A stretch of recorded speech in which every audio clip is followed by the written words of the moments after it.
आपको तो पता ही है, आप तो रेवाड़ी वाले हैं। एम्स के अंदर पहले हमने मनेठी के अंदर ये आयोजित किया था। मनेठी के अंदर सेंटर की जब टीम आई तो उस टाइम के ऊपर उन्होंने ये देखा कि जिस जगह के ऊपर एम्स तजवीज़ गांव वालों की तरफ से किया जा रहा है, जो ज़मीन फ्री के अंदर वो देने लग रहे हैं, वो अरावली को दे दी गई थी। यानी कि डीम्ड फॉरेस्ट के तौर के ऊपर कागज़ों में वो दर्ज हो गई थी। और सुप्रीम कोर्ट के आदेश ये हैं कि जो डीम्ड फॉरेस्ट भी होगा उसके ऊपर कोई कंस्ट्रक्शन आप नहीं करेंगे। तो वो जगह हमको चेंज करनी पड़ गई और चेंज करने में समय लग गया। और माजरा वाले जो बगल का गांव है, उन लोगों ने कहा कि भी हम अपनी ज़मीन तुम्हारे को दे देंगे।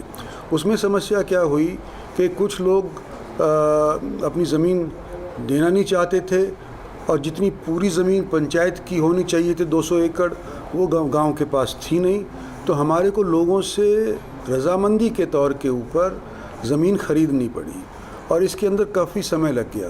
तो आज के दिन 190 एकड़ के करीब ज़मीन सरकार के कब्ज़े में आ गई है, जिसका या तो पैसा मुहैया कर दिया गया है किसान को या पंचायत के साथ एक्सचेंज कर ली गई है। तो 190 एकड़ के करीब तो आ गई है। 10-12 एकड़ की अभी आवश्यकता है। जो लोग फ़ौज के अंदर हैं वो जब तक छुट्टी पर नहीं आएंगे तब तक कि उसकी रजिस्ट्री नहीं हो पाएगी। तो मैं समझता हूँ कि हरियाणा सरकार ने जो अभी तक हमको बताया, डॉक्टर साहब साथ बैठे हैं, कि पिछले इसी महीने 5 सितंबर को भारत सरकार को हरियाणा ने चिट्ठी लिख दी है कि आप अपना कब्ज़ा एम्स के लिए ज़मीन के ऊपर ले लो और बनाना शुरू कर दो। सर, आज एक बड़े खोज के लिए आप हैं, मोदी एट 20, एक बुक का आप विमोचन भी करेंगे, इसको लेकर सर क्या करेंगे?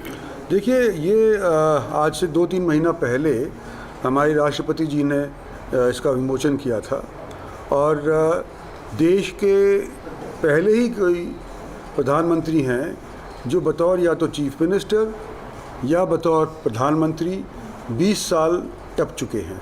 तो ये 21वां साल शासन के ऊपर उनका आज के दिन चल रहा है और जो इनका अनुभव है उसका फ़ायदा गुजरात वालों को पता चल रहा है। अनेक बार भारतीय जनता पार्टी की सरकार उनकी नीतियों की वजह से गुजरात में आई है और यहाँ पर भी दिल्ली के अंदर जब से पिछले 8 साल से वो प्रधानमंत्री बने हैं तो सारे देश के अंदर अनेक चीज़ें ऐसी हुई हैं जो कि पहले एक संभव भी नहीं थी। और उस चीज़ का मैं करूँगा तो बहुत लंबा ब्यौरा है, लेकिन मैं ये कहना चाहता हूँ कि सबसे पहला जो प्रधानमंत्री ने जलसा किया था, जब प्रधानमंत्री के तौर पे वो डिक्लेयर भी नहीं हुए थे, तो रेवाड़ी के अंदर किया था और वो फ़ौजियों ने किया था। ये फ़ौजियों का गढ़ माना जाता है और 1 रैंक 1 पेंशन उस टाइम के ऊपर यहाँ ऐलान करी थी। तो और तो सरकारें सिर्फ ज़बानी जमा खर्च करा करती थी। हमारी सरकार ने, प्रधानमंत्री नरेंद्र मोदी की सरकार ने ये फ़ैसले को अमल किया और पहले ही साल के अंदर जब हमने ये 1 रैंक 1 पेंशन लागू करी तो 8,500 करोड़ रुपया सालाना रिटायर्ड फौजियों को एक्स्ट्रा देना मंजूर किया था और आज के दिन वो बढ़ कर के 13,500 करोड़ करीब सालाना खर्चा होने लग रहा है। ये बातें हैं मोदी जी। सर, एक last question sir, Indira Gandhi विश्वविद्यालय लगातार आपने भी वो आवाज़ उठाई थी, कहीं ना कहीं पिछड़ा हुआ है सर। शिक्षकों की बात करें, आधारभूत ढांचे की बात करें, कहीं ना कहीं आप सांसद भी हैं सर, कहीं ना कहीं जिम्मेदारी भी बनती है, तो क्या है सर इसके लिए करने वाले हैं? देखिए, जो मैं अकेला ही नहीं, ये जो विश्वविद्यालय बना है इसके अंदर कई लोगों ने संघर्ष किया है। मैं अपने आप को इस चीज़ का श्रेय नहीं देना चाहता। ये बात दुरुस्त है आपकी कि जो regional centres Indira Gandhi regional centres से पहले नहीं बाद में बने थे उनको यूनिवर्सिटी का दर्जा दे दिया गया, लेकिन जो उनसे पहले स्थापित थी ये इंदिरा गांधी रीजनल सेंटर, इसको यूनिवर्सिटी का दर्जा नहीं दिया गया और लोगों ने काफ़ी संघर्ष किया, इलेक्टेड रिप्रेजेंटेटिव ने भी, सामाजिक लोगों ने भी, और कुल मिलाकर के बड़े संघर्ष के बाद ये आज के दिन यूनिवर्सिटी पिछले 8-9 साल पहले डिक्लेयर कर दी गई है।